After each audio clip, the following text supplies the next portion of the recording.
Hello students, in last lecture we studied about unit 1, and that is introduction and mechanics of metal cutting.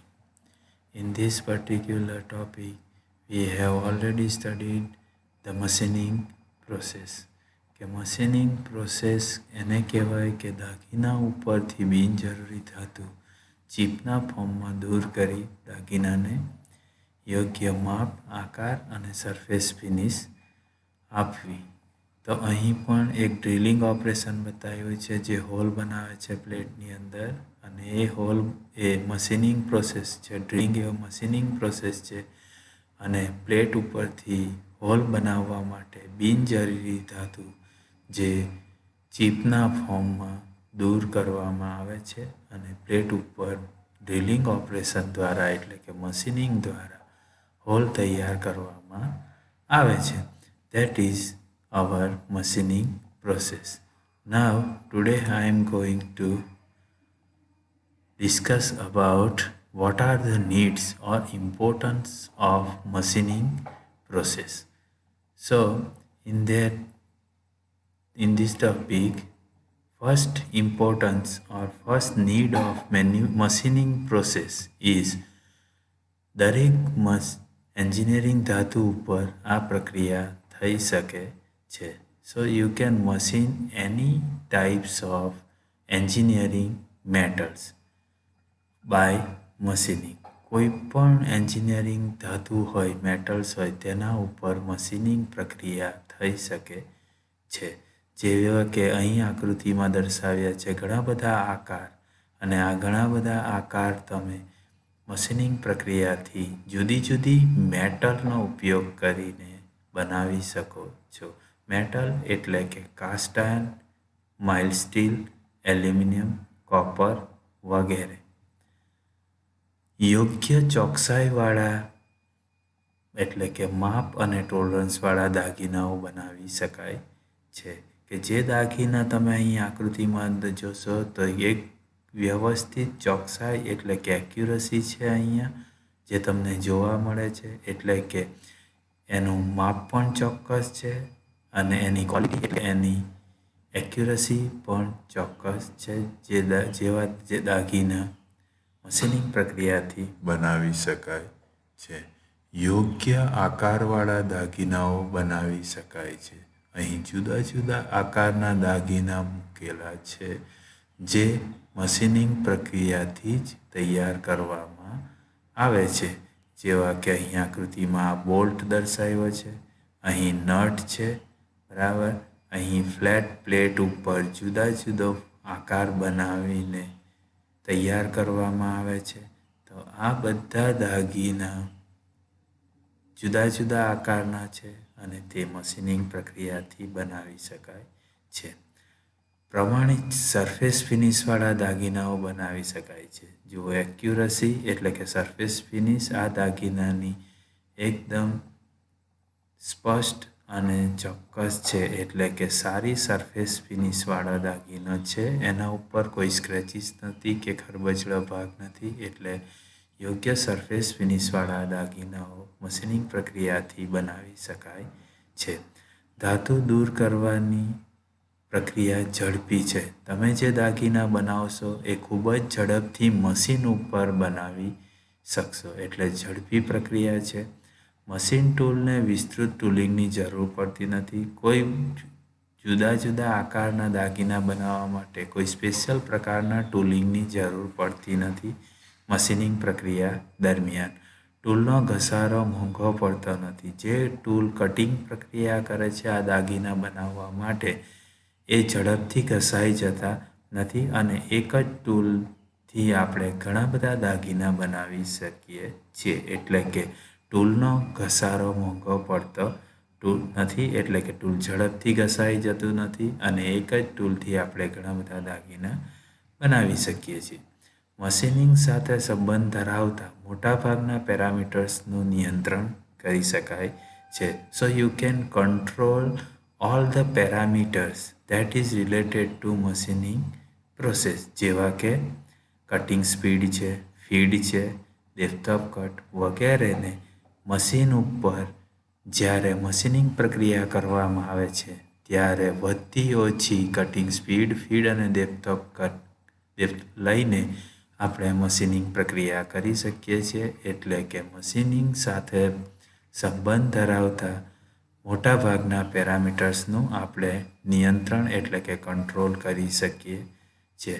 So these are the few needs of machining processes. Now further we move to the next topic, that is forming method of machining and generating method of machining. What are the difference between these two, that also cover in this topic. So what is forming method? તો ફોર્મિંગની રીત કોને કહેવાય છે? તો machining પ્રક્રિયા દરમિયાન દાગીના ઉપર જે આકાર મેળવવામાં આવે છે તો તે આકાર જો ટૂલના આકારના લીધે હોય તો તે મશીનિંગ પ્રક્રિયાને ફોર્મિંગની રીત કહેવામાં આવે છે. તો અહીં ગિયર દરેકે જોયું હશે. ગિયર ઉપર જે દાંતા કટ કરવામાં આવે છે તે દાંતાનો આકાર અહીં લગાવેલ કટર જે ડિસ્ક કટર છે તે ડિસ્ક કટર ઉપર બે દાંતા વચ્ચે જે જગ્યા છે તેવા જ આકારની આ કટર મિલિંગ મશીન ઉપર લગાવવામાં આવે છે. અને ડિસ્ક કટર કહીશું જ્યારે બાજુમાં જે આ ફિગર દર્શાવી છે જેની અંદર એન્ડ મિલિંગ કટર દર્શાવી છે. અને એન્ડ મિલિંગ કટરનો આકૃતિમાં તમે જોશો તો બે દાંતા વચ્ચે જે જગ્યા છે તેના જેવા જ આકારની એન્ડ મિલિંગ કટર લઈને બે દાંતા વચ્ચેની જગ્યાને કટ કરીને ગિયર તૈયાર કરવામાં આવે છે. So in short, in forming method of machining you have to use matching tool to generate different shape of the workpiece. વર્કપીસને જેવો આકાર જોઈએ છે તેવા આકારનું મેચિંગ ટૂલ તમારે યુઝ કરવું પડશે ફોર્મિંગની રીતની અંદર. Now second one is generating method. તો જનરેટિંગ મેથડની અંદર અહીં ઉપરની મેથડ આપણે જોઈ ગયા તેનાથી ઓપોઝિટ છે કે ઉપરની મેથડમાં મેચિંગ ટૂલ હશે તો જ તમે એ આકારનો જોબ બનાવી શકશો. તો અહીં જનરેટિંગની રીતમાં મશીનિંગ દરમિયાન દાગીના ઉપર જે સપાટી મેળવાય છે એ ક્યાં તો ટૂલની ગતિના કારણે હશે, ક્યાં તો વર્કપીસની ગતિ હશે, અથવા તો ટૂલ અને વર્કપીસ બંનેની ગતિના કારણે હોય તો તે પ્રક્રિયાને મશીનિંગની આ પ્રક્રિયાને જનરેટિંગ મેથડ કહેવાય છે. So in the method of machining in which the shape of the workpiece that is machining by that is depends on motion of the workpiece or motion of the tool or motion of the both. That machining method is known as generating method of machining.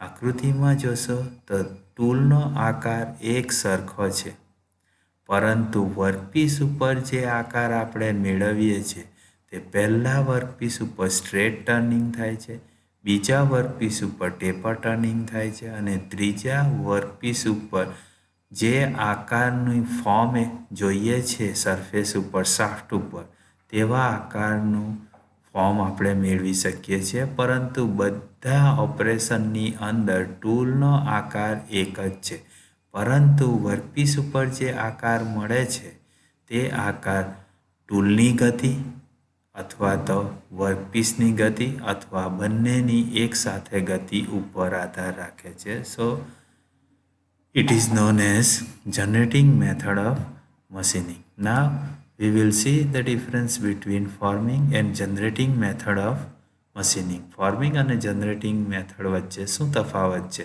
તો વ્યાખ્યાની અંદર જોઈ ગયા તે મુજબ દાગીનાના આકારની જરૂરિયાત પ્રમાણે form ટૂલથી કરેલ મશીનિંગને ફોર્મિંગ પ્રોસેસ કહેવામાં આવે છે.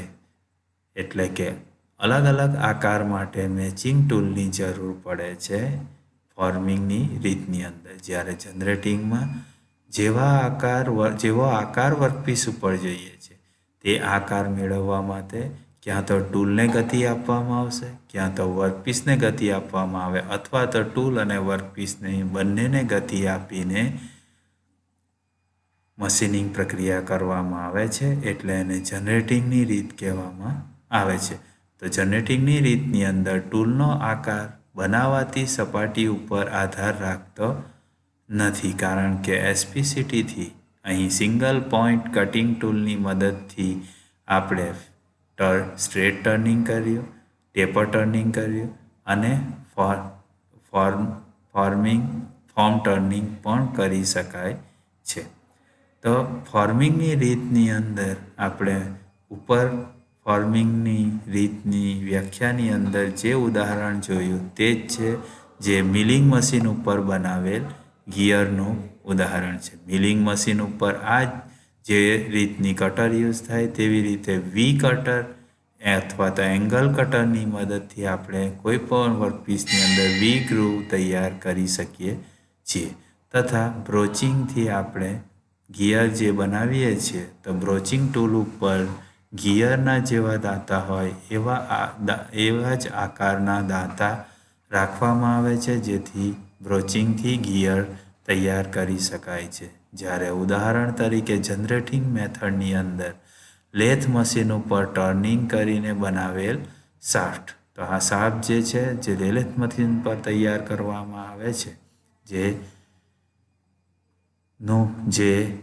જનરેટિંગ મેથડનું ઉદાહરણ છે. હોબિંગ પ્રક્રિયાથી બનાવેલ ગિયર મિલિંગથી જો આપણે ગિયર બનાવીશું તો એ ફોર્મિંગ મેથડ કહેવાશે, પણ ગિયર જો હોબિંગ પ્રક્રિયાથી બનાવીશું તો હોબિંગ પ્રક્રિયાની અંદર હોબ કટર અને વર્કપીસ બંનેને ગતિ આપીને ગિયર બનાવવામાં આવે છે. Now next we will see the important questions. So in above lecture you have to write few questions. Those are important for the exam point of view. So you have to write these questions and answer by using previous lectures. So just I am reviewing those questions. Define the term machining process. તો machining પ્રોસેસની વ્યાખ્યા આ slide ઉપર તમને લખીને સમજાવવામાં આવી છે. તો અહીંથી તમારે એ ક્વેશ્ચન એટેમ્પ કરવાનો રહેશે અને નોટબુકમાં લખવાનું રહેશે.